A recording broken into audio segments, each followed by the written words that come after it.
Hello once again, and how are we all? Okay, so here we are finally. My review for the last book currently in the Meg series, Hell's Aquarium. So, without wasting any time, let's get into this. Hell's Aquarium. Released in 2009, Meg Hell's Aquarium is the fifth entry in Steve Alten's Meg series, set 4 years after the events of Primal Waters, where we find Jonas Taylor back working at the Tanaka Institute closely with the recaptured Angel. The book's prologue begins in the Philippine Sea, where the book explains the geography of the area throughout history, as well as the evolution of life present. Then the book focuses on a lone megalodon who is revealed to be Scarface, the vicious male who Michael Maron tried to use to get his revenge on Jonas with in Primal Waters. Scarface has abandoned his old hunting ground in the Mariana Trench to stake out the western Mariana Trough to search for a meal, despite having killed a juvenile whale shark. Scarface then picks up a strange object through his ampulle of Lorenzini and investigates the faint electrical field, which turns out to be a World War II Japanese destroyer, and after determining that it is inedible, Scarface moves on, eventually entering the western Mariana Ridge, and soon picks up reverberations in the water, which takes him to a hole in the sea floor about 400 feet across. As Scarface circles the void, a 68-foot Lee Ziegfeld rises from the gap as Scarface attacks and drives his hyperextended jaws into the giant. And as Scarface becomes preoccupied and distracted by the kill, a pair of jaws about 32 feet emerge from the gap and close in on Scarface's caudal fin, reducing it to mincemeat and snapping off his twin claspers. Scarface recovers from the sudden attack and sees the 122 feet plesiosaur fully emerge from the gap, which keeps its distance from Scarface due to his fearsome jaws, but is locked onto the stream of blood now pouring into the surrounding water. The plesiosaur then disappears into the darkness with a quick thrust of its front flippers, and banks around and attacks again, and Scarface is heavily injured. And after about 20 minutes of being interlocked with each other, Scarface dies from his wounds. Meanwhile, at the Monterey Peninsula Airport, we find Jonas Taylor waiting outside Gate B, with his now 24-year-old daughter Danny, for his son David's plane to land and let out passengers. And to pass the time, they resume talk about their own choices of music. Eventually, David appears from the baggage claim exit and tosses his stuff into the Lexus Sedan and climbs in. As Jonas drives the car towards Highway 68, he brings up the subject of football to David on seeing his jersey, and that the coach who called their home has lost 2 wideouts because of injuries, to which David replies his football days ended in high school. Danny then points out Jonas's now snowy white hair to David, who remembers their father still being grey from the last time he had seen him. The conversation moves to Jonas talking to David about opportunities in marine biology internships, including a recent sale of the manta ray with the Naval Warfare Center, partly due to a piloting demonstration that David had partaken in. This leads David to say that the Vice Admiral had mentioned they could use a good trainer, hinting that Jonas could take the position, but Jonas turns down the idea because of his enjoyment of working with the Megs and the fact they need special care. David jokes about how Angel's pups despite being larger than an adult great white, after Jonas makes them sound like a litter of cocker spaniels. The conversation then touches on the subject of the sisters. Danny states while all 5 pups may have shared the same womb, the 3 runts are nothing compared to the sisters, Lizzie and Belle, who are just as vicious as their mother, Angel, as Jonas turns off Highway 68 and south on Highway 1. After the subject of David's breakup with his girlfriend is brought up, David says it was because she was getting too serious in the relationship, which put him off her, with Danny saying that she didn't like him that much. Then David asks how his mother Terry is doing, which Danny replies she is stressed out due to an animal rights group, RAW, or Release Animals to the Wild, wanting the Megs released, and members of the group have been doing things like slashing the tyres of employees' cars, which made Jonas hire a security firm in order to deal with the problem.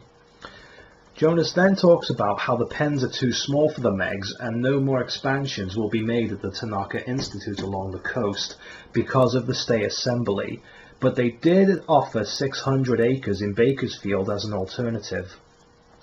Jonas then mentions a meeting he and Mac are to have with MWAR Properties out of the United Arab Emirates about a new state-of-the-art aquarium and hotel in Dubai, which presents an opportunity of them taking 1 or more of the Meg pups.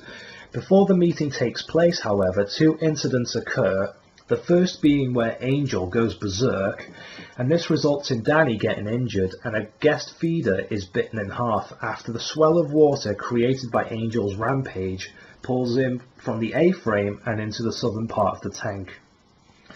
The second incident is when Angelica, one of the runts, is suddenly attacked by the sisters, Lizzie and Belle. After staff manage to separate them and get Angelica into a transport net to move her into the medical pool to treat her wounds on her pectoral fin and left flank. However, before Angelica can be moved into the medic pool, having just been tranquilized, Belle attacks again and tears a huge hole in her abdomen, which results in the Meg's death. While Terry goes on Good Morning America to address the accident with Angel, Jonas and Mac meet the entourage from Dubai, which include Fiscal bin Rashidi, the first cousin to the Crown Prince, and the CEO of MWAR Properties. During the lengthy discussion, a series of hand-drawn sketches are presented to Jonas and Mac, depicting creatures such as the chronosaurs that Jonas encountered during his last trip to the Mariana Trench, among other species once thought extinct. Jonas recognizes who drew the images as Dr. Michael Maron, the ichthyologist who tried to kill Jonas using Scarface. Following the drawings, Mac and Jonas are presented with Maron's research data and an offer of purchasing the 2 surviving Meg runts, Mary Kate and Ashley, a dozen of the Institute's new manta ray submersibles, and the employ of Jonas and the staff in order to help capture the creatures in Maron's drawings for the Dubai Aquarium.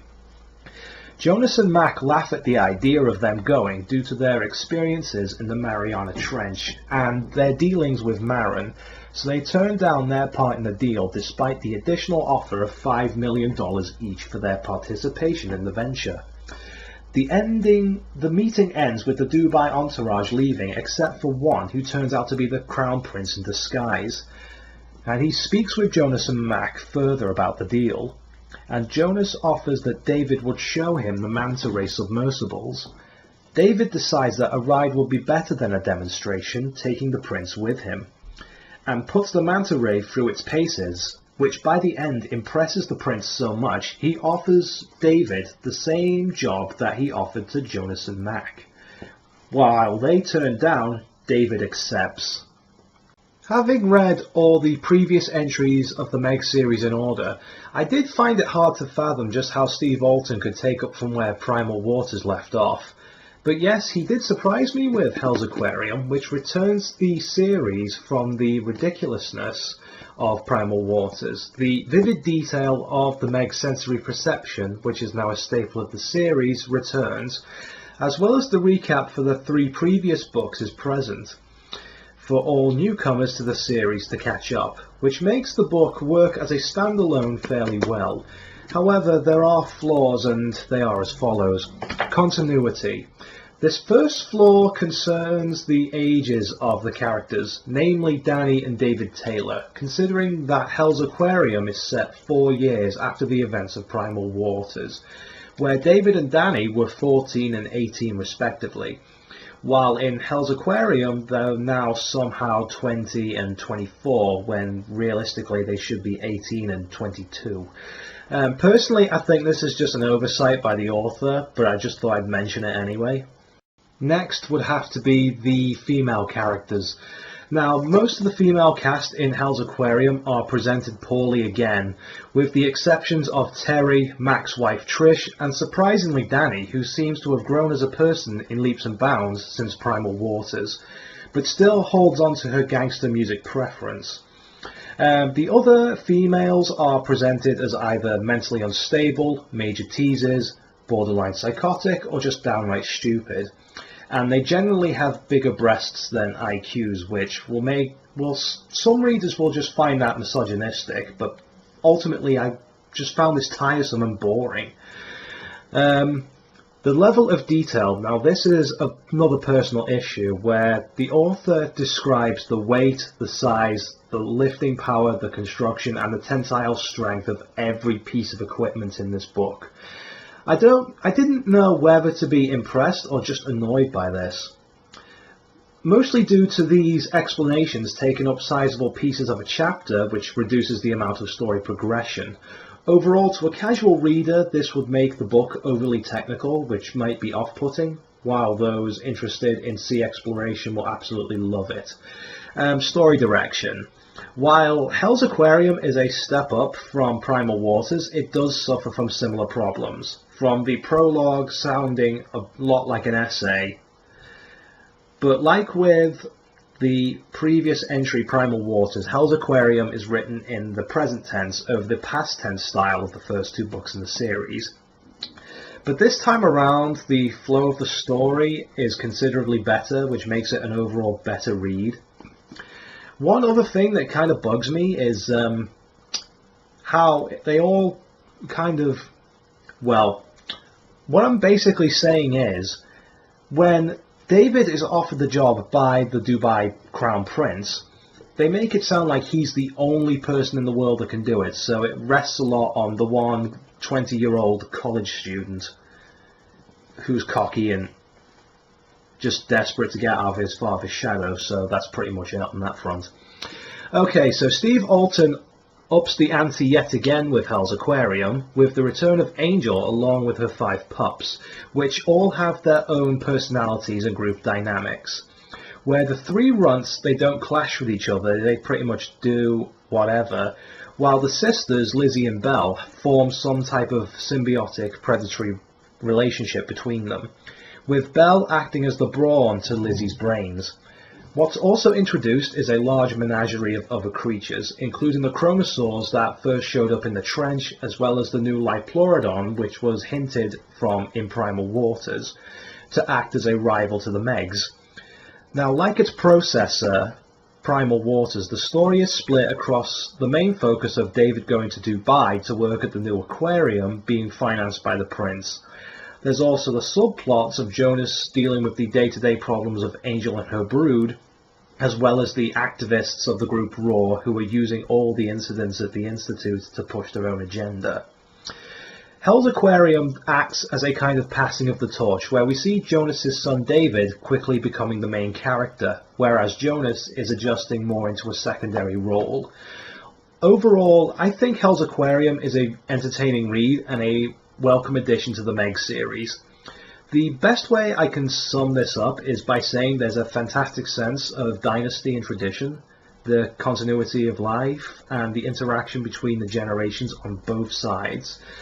Me, as well as other followers of the series, will have invested a lot of time with the Taylors and their trivials with Angel and her brood, and ultimately the genius behind Hell's Aquarium here is acknowledging that in between the toothsome adventures that time moves on, people change, life keeps changing and dealing new cards. which makes this entry as enthralling as the Trench, and ultimately it steers the series into the uncharted waters of infinite possibility. Okay, so Hell's Aquarium is available in paperback, hardback and ebook formats. It's also available as an audiobook from audible.com. I think that's just the American site. There's no real information about the next book in the series, which is said to be the final in the Meg series, Night Stalkers. Steve Alten has come out and said that he wants to release it at the same time the Meg film comes out. And again, that doesn't have a date right now. But there is something I want to draw to everyone's attention. What I'm drawing your attention to is another book by Steve Alten called The Lock. The Lock is centered around a marine biologist called Zachary Wallace, who goes on an expedition to the Sargasso Sea to witness giant squids. While there, his radar picks up a reading, which the military have called the bloop. As these bloops close in, the 3 passengers aboard the submarine witness the giant squid being ripped apart by a number of unidentified creatures. The acrylic bubble of the submarine suffers severe damage as Zach and his 2 passengers race to the surface. Before reaching the boat, the bubble bursts and the pilot and the other guy are killed, and Zach nearly drowns pushing another one to safety. He managed to survive and is returned to Florida to take up his position at the Atlantic University, which he's blamed for the destruction of the sub and the death of the pilot. Fired from this university, Zach's hill goes down and he spends all his time drinking and in nightclubs. He then receives word about his biological father being on trial for murder, so he has to go back to Loch Ness in Scotland, where he must go to act as his father's defence, despite his father's outrageous claims that the man he killed was actually done by the Loch Ness Monster. The reason why I drew your attention to The Lock is purely because of its sequel that's coming up, called Vostok. Now, to explain what I mean, Vostok is the sequel to The Lock, but it's also going to be a crossover book as well, because we're going to have the protagonist of The Lock, Zachary Wallace, meeting Jonas Taylor. It's not clear what capacity this crossover is going to be in, like the creatures from The Lock are going to, I don't know, go head to head with the Megs or something. The nature of this crossover is unknown at this time, but the book Vostok is said to be released on the 23rd of September this year. So if you're eager to have a look at Night Stalkers, I suggest getting The Lock and then getting this book when it does come out. So that's something to kind of whet the appetite, if you will, for the final book in the Meg series. So there we have it. The Meg series is finally done, and I don't want to drag out this video any longer. So I just want to say thank you very much for watching, and until next time, see ya!